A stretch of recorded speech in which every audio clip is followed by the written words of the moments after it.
Hello everyone. आप सबों का स्वागत है। आज हम लोग फ्रांसीसी क्रांति फ्रेंच रिवॉल्यूशन की बात करेंगे। फ्रांसीसी क्रांति का डेट है 1789 से 1799। यहाँ क्रांति शब्द का प्रयोग हुआ है। क्रांति से हम क्या समझते हैं? जब बहुत कम समय में मौलिक और व्यापक परिवर्तन होता है तब हम उसे क्रांति कहते हैं। फ्रांस की क्रांति ने जीवन के सभी पहलुओं को बहुत ही बुनियादी ढंग से प्रभावित किया, इसलिए वह एक क्रांति है। अमेरिकी क्रांति से अगर इसकी तुलना की जाए तो कई बातें स्पष्ट होती हैं। अमेरिकी क्रांति ने भी जीवन के कई पहलुओं को प्रत्यक्ष अप्रत्यक्ष रूप से प्रभावित किया था, लेकिन अमेरिकी क्रांति मौलिक रूप से एक राजनीतिक क्रांति थी। राजनीति के क्षेत्र में ही उसने सबसे अधिक परिवर्तन लाए थे।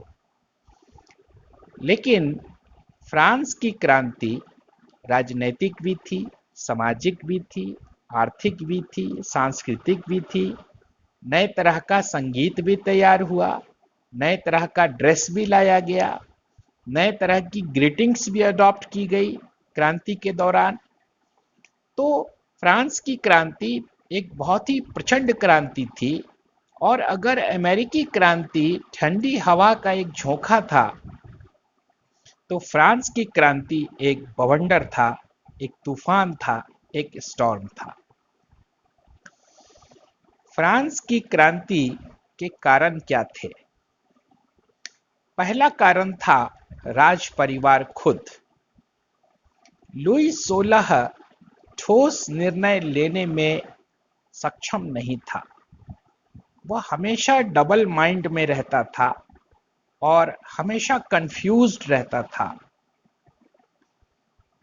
उस समय फ्रांस बहुत कठिन परिस्थितियों से गुजर रहा था और उस वक्त जरूरत थी बहुत ही सशक्त निर्णय की और बहुत ही निर्णायक निर्णय लेने की जरूरत थी। लेकिन लुई 16 में इन गुणों का अभाव था। लुई 16 की पत्नी मेरी एंटियोनेट थी। वह काफी खर्चीले स्वभाव की स्त्री थी और करोड़ों लुटा देती थी पार्टियों में, फैशन में और विलासिता के जीवन में। एक ऐसे समय में जब फ्रांस में सूखा था, तो फ्रांस के लोगों को यह बहुत बुरा लगता था कि उनकी रानी पैसा बर्बाद कर रही है। दूसरा कारण था फ्रांस की क्रांति का प्रशासनिक अव्यवस्था। प्रशासन भी ठीक ढंग से नहीं चल पा रहा था। प्रशासन के संगठन में भी कई कमियां थी और प्रशासन अमीरों के हाथ में था, गरीबों की सुनवाई नहीं होती थी। और प्रशासन में एक मनमानापन भी था। प्रशासन में चूंकि कुलीन वर्गों का वर्चस्व था, इसलिए बदला निकालने के लिए भी, बदला लेने के लिए भी प्रशासन का प्रयोग किया जाता था। कभी भी किसी को भी गिरफ्तार किया जा सकता था। तीसरा कारण था कानूनों की बहुलता। कई तरह के कानून फ्रांस में लागू थे। एक जगह कोई और कानून है, दूसरी जगह कोई और कानून है, तीसरी जगह कोई और कानून है, चौथी जगह कोई और कानून है। अनेक प्रकार के कानून थे और एक जगह जो बात कानूनी थी वह दूसरी जगह गैर कानूनी थी। तो आप देख सकते हैं कितना अतर्कसंगत और कितनी कुव्यवस्था वाली बात थी। तीसरा कारण जो था फ्रांस की क्रांति का, वह था धार्मिक कारण। चर्च के पादरी धर्म से अधिक विलासिता के जीवन में रुचि लेने लगे थे और धार्मिक कार्यों की जगह दुनियावी कार्यों में ज्यादा रुचि लेते थे। चर्च धार्मिक कर भी लगाता था, जो कि लोगों पर एक अतिरिक्त बोझ था। चर्च के पास बड़े बड़े भूभाग भी थे जिस पे खेती होती थी, और चर्च की भूमि पर जो खेती होती थी उस पर किसानों का उसी प्रकार शोषण होता था जिस प्रकार सामंतों की भूमि पर किसान का शोषण होता था। तो इस प्रकार चर्च भी एक शोषक थी। चर्च का भी एक पहलू यह था कि वह शोषण करता थी। फ्रांस की क्रांति का अगला कारण था सामंती मूल्यों पर आधारित समाज। सामंती मूल्य अभी भी काफी मजबूत थे और समाज जो था वह ऊंच और नीच पर आधारित था। कोई ऊंचा था और कोई नीचा था। समाज 3 वर्ग में बटा हुआ था। पहला वर्ग था फर्स्ट एस्टेट। इसके अंतर्गत आते थे पादरी वर्ग। दूसरा वर्ग था सेकेंड एस्टेट। इसके अंतर्गत आते थे अभिजात वर्ग, यानी सामंती पृष्ठभूमि वाले लोग। और तीसरा जो वर्ग था वह था थर्ड एस्टेट। और थर्ड एस्टेट के भीतर 2 तरह के वर्ग थे। थर्ड एस्टेट के भीतर मध्यम वर्ग भी आता था और थर्ड एस्टेट के भीतर निचला वर्ग भी आता था। और फ्रांस का समाज ऐसा था, फ्रांस की व्यवस्था ऐसी थी कि प्रथम 2 वर्ग थर्ड एस्टेट को नीची निगाह से देखते थे और उनका शोषण करते थे। प्रथम 2 एस्टेट के सदस्यों को कई प्रकार का विशेषाधिकार प्राप्त था और वह उसका लाभ उठाते थे। और एक खास बात यह थी कि फर्स्ट एस्टेट और सेकेंड एस्टेट कोई टैक्स नहीं देते थे। सारा टैक्स थर्ड एस्टेट देता था, यानी करों का सारा बोझ थर्ड एस्टेट पे था, यानी मध्यम वर्ग और निचले वर्ग पर था। तो बड़ी ही एक अतर्कसंगत बात थी यह। अगला कारण फ्रांस की क्रांति का था प्रबोधन। फ्रांस प्रबोधन का केंद्र था। प्रबोधन के अधिकतर महत्वपूर्ण विचारक फ्रांस के ही थे और इसलिए फ्रांस के लोग ज्यादा जागरूक थे और उनके समाज में जो बुराइयां व्याप्त थी उनके प्रति वो ज्यादा सेंसिटिव थे। प्रबोधन के विचारकों ने समाज में व्याप्त सभी कमियों, सभी समस्याओं पर लिखा, बोला और अपने विचार प्रस्तुत किए। इससे फ्रांसीसी लोग ज्यादा जागरूक हो गए। फ्रांस की क्रांति का अगला कारण था अमेरिकी क्रांति। फ्रांस ने अमेरिकी क्रांति में भाग लिया था, इसलिए भी फ्रांसीसी अमेरिकी क्रांति में ज्यादा रुचि ले रहे थे। जब वह हो रही थी वह बहुत नजदीक से उसे समझने की कोशिश कर रहे थे और इस तरह वह प्रभावित भी हुए। जब यूएसए गणतंत्र बना तो इसका फ्रांस के लोगों पर बहुत गहरा प्रभाव पड़ा। तो अमेरिकी क्रांति भी एक महत्वपूर्ण कारण थी।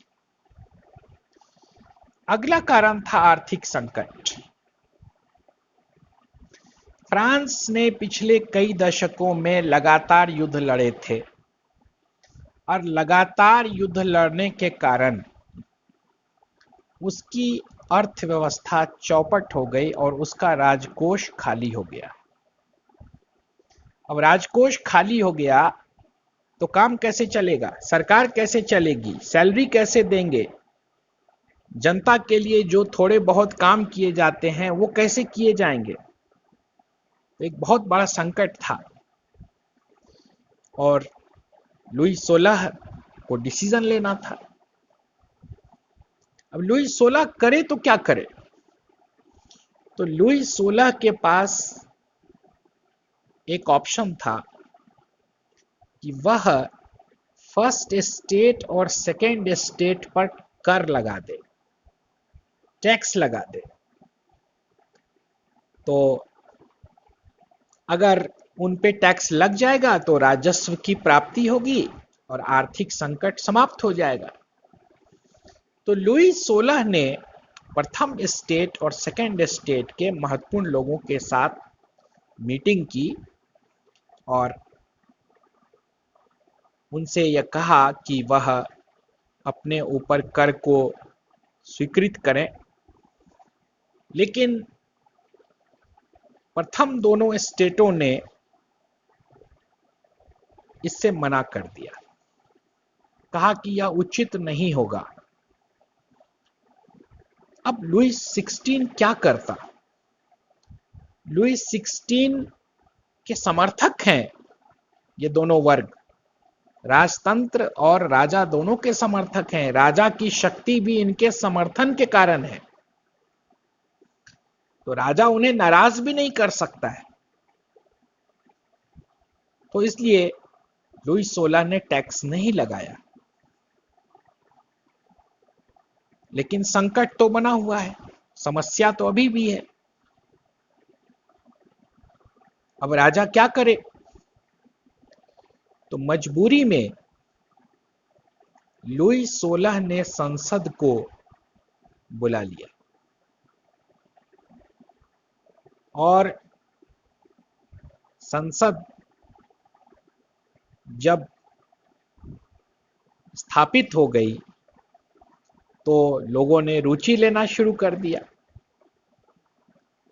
और लोगों को यह लगा कि हाँ अब कुछ होगा, उनके अंदर उम्मीदें बंध गईं। लेकिन संसद के भीतर निर्णय लेने की प्रक्रिया क्या थी? तो संसद में 3 सदन थे, फर्स्ट स्टेट, सेकेंड स्टेट और थर्ड स्टेट। जो बात 2 सदन कह देता, यानी बहुमत जो कह देता, उसे ही माना जाता। तो अब आप ही बताएं, फर्स्ट स्टेट और सेकेंड स्टेट तो टैक्स के लिए कभी नहीं कहेगा, स्वीकृति देगा, तो टैक्स तो कभी लग नहीं पाएगा। लेकिन फ्रांस में वातावरण बदल रहा था, परिस्थितियां बदल रही थीं, लोगों के अंदर उम्मीदें पैदा हो गई थी और लोगों के अंदर क्रोध बढ़ता जा रहा था। और इस बदले वातावरण में कुछ क्रांतिकारी घटित हो गया। थर्ड स्टेट ने खुद को राष्ट्रीय सभा घोषित कर दिया। थर्ड स्टेट ने कहा कि हम ही राष्ट्र का प्रतिनिधित्व करते हैं, हम ही राष्ट्रीय सभा हैं, नेशनल असेंबली है। अब ये तो बहुत बड़ी बात हो गई।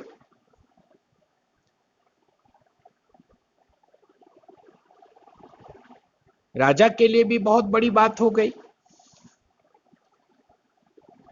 तो जब थर्ड स्टेट के सदस्य मीटिंग करने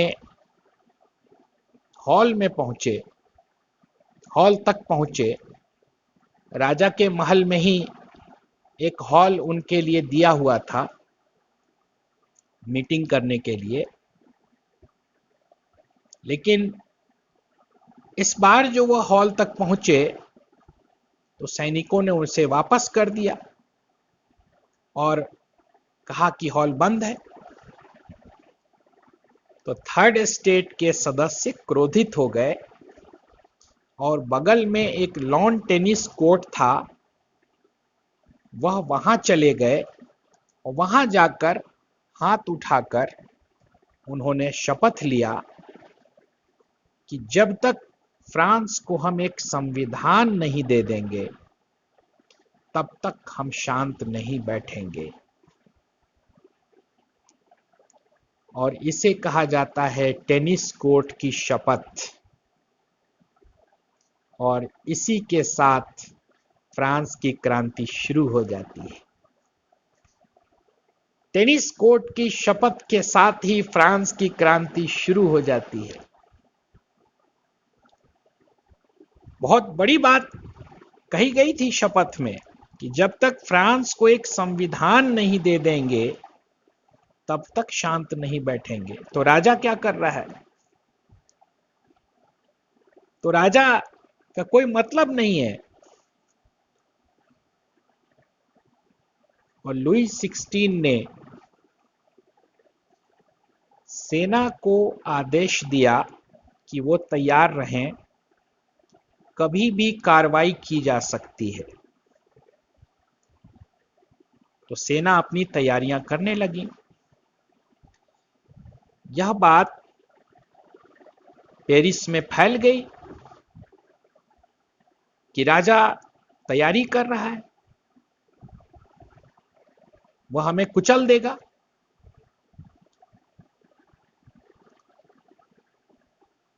तो इन परिस्थितियों में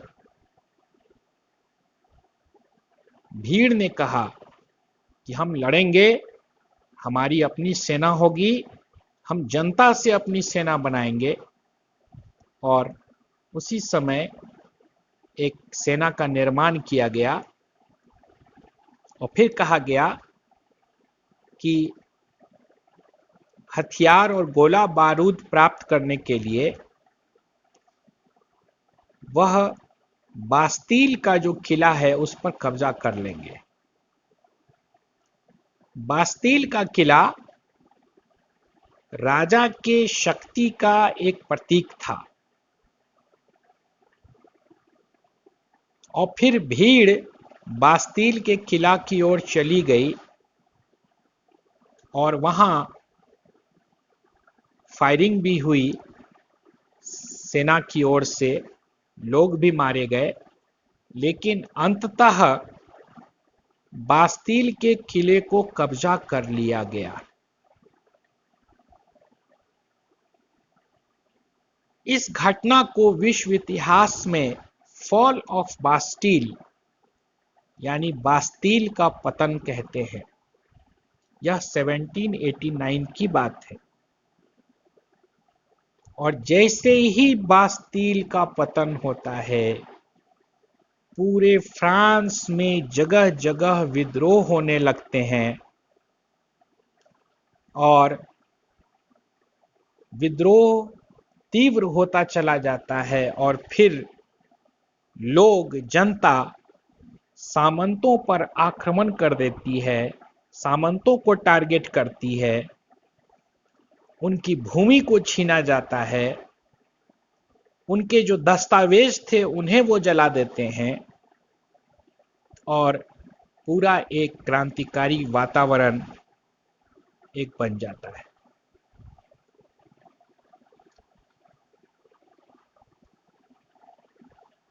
और क्रांति आगे बढ़ती है। तो क्रांति कैसे आगे बढ़ी, इसे हम चरणों में बांट कर देखें तो ज्यादा अच्छा होगा। तो पहला चरण है राष्ट्रीय सभा का काल,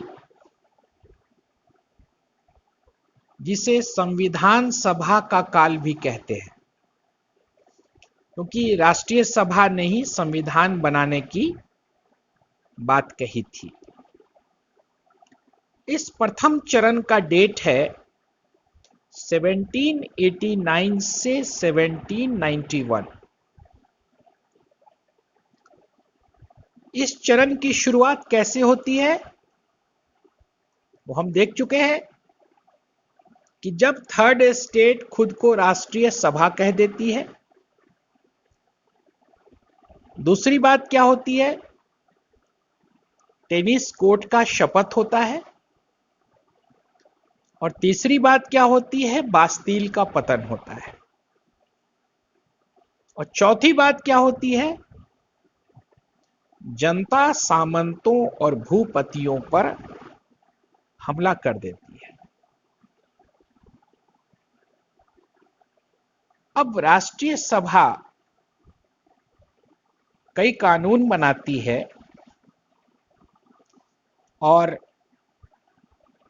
उन कानूनों में जो महत्वपूर्ण बातें हैं उन्हें हम देखेंगे। एक तो सामंतवाद को समाप्त कर देती है राष्ट्रीय सभा। दूसरी बात, चर्च और सामंतों की भूमि को छीन लिया जाता है। तीसरा, मानवाधिकारों की घोषणा की जाती है।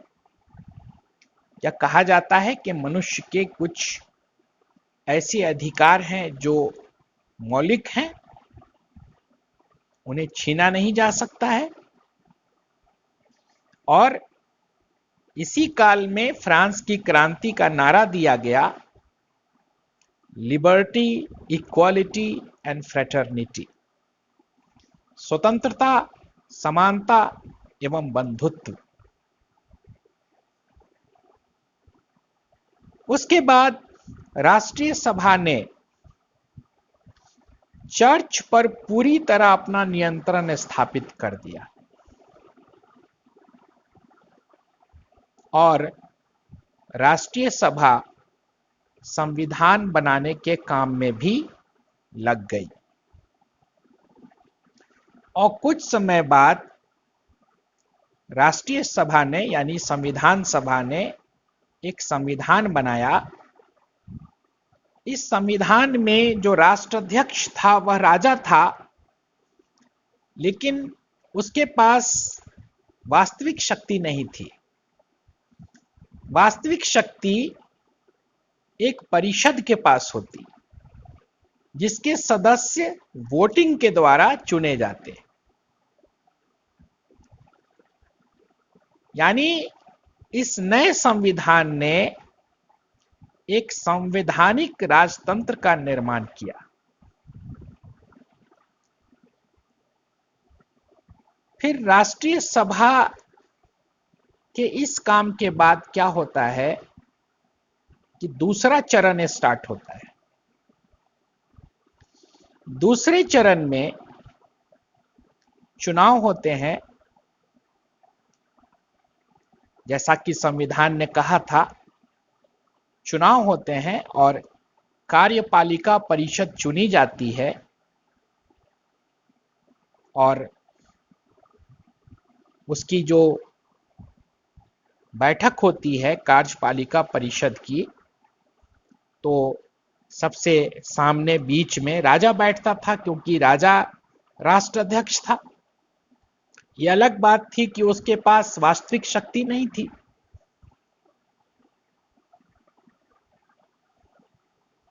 कार्यपालिका परिषद का जो काल था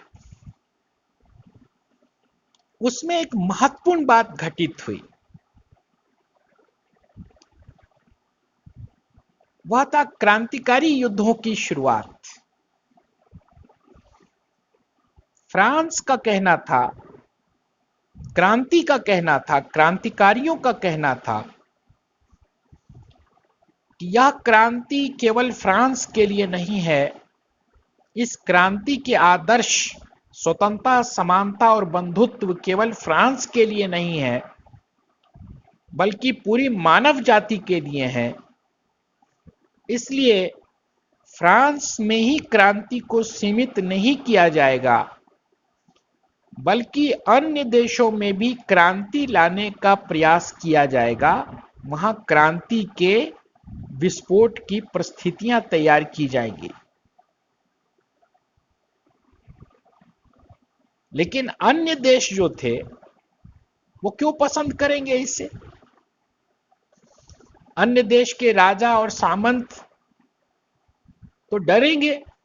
वो कहेंगे कि हमारे यहां भी वैसा ही होगा जैसा फ्रांस में हुआ है, कि हमारी भूमि छीन ली जाएगी और राजा को शक्तिहीन कर दिया जाएगा, और पादरियों की और चर्च की भूमि छीन ली जाएगी, पादरियों को शक्तिहीन कर दिया जाएगा। तो ये तो दो तरह के दो विरोधी विचार है। तो यूरोपीय देशों ने कहा कि हम क्रांति को कुचल देंगे, यह क्रांति नाजायज है, यह सदियों से चली आ रही परंपराओं के विरुद्ध है, सदियों से चली आ रही संस्थाओं के विरुद्ध है, इसलिए इस क्रांति को हम कुचल देंगे। और इसके साथ ही युद्ध शुरू हो जाता है। और यह युद्ध कब शुरू होता है? कार्यपालिका परिषद के काल में, और यह युद्ध आगे भी चलता रहेगा। कभी कई उतार चढ़ाव होंगे इस युद्ध में, कभी फ्रांस जीतेगा, कभी यूरोपीय देश जीतेंगे, और यह युद्ध आगे बढ़ता रहेगा। और कार्यपालिका परिषद के काल के बाद जो अगला चरण है वह है नेशनल कन्वेंशन का काल। फिर से चुनाव हुए और एक नेशनल कन्वेंशन चुनी गई। इसका काल है 1792 से 1795। नेशनल कन्वेंशन ने भी कई कार्य किए, जिनमें से महत्वपूर्ण बातों को हम देखेंगे। नेशनल कन्वेंशन ने राजा के पद को समाप्त कर दिया और फ्रांस को एक गणतंत्र घोषित कर दिया। बहुत बड़ी बात थी। और उसके बाद राजा पर मुकदमा चलाया और लुई 16 को मृत्यु दंड दे दिया। लुई 16 की पत्नी मेरी एंटियोनेट को भी मृत्यु दंड दिया गया।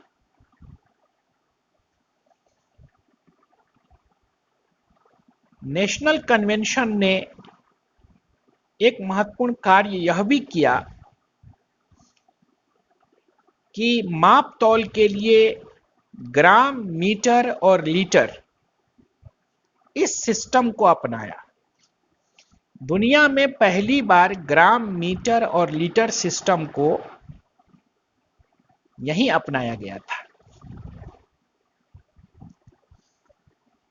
नेशनल कन्वेंशन के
और आधुनिक राष्ट्रवाद का पहला प्रस्फुटन फ्रांसीसी क्रांति में ही हुआ था। लोकप्रिय राष्ट्रवाद यानी जनता ही राष्ट्र है। और तीसरा परिणाम था पूंजीवाद का विकास। फ्रांसीसी क्रांति ने पूंजीवाद को विकसित किया, सामंतवादी मूल्यों पर चोट की और पूंजीवादी मूल्यों को बढ़ावा दिया। धन्यवाद।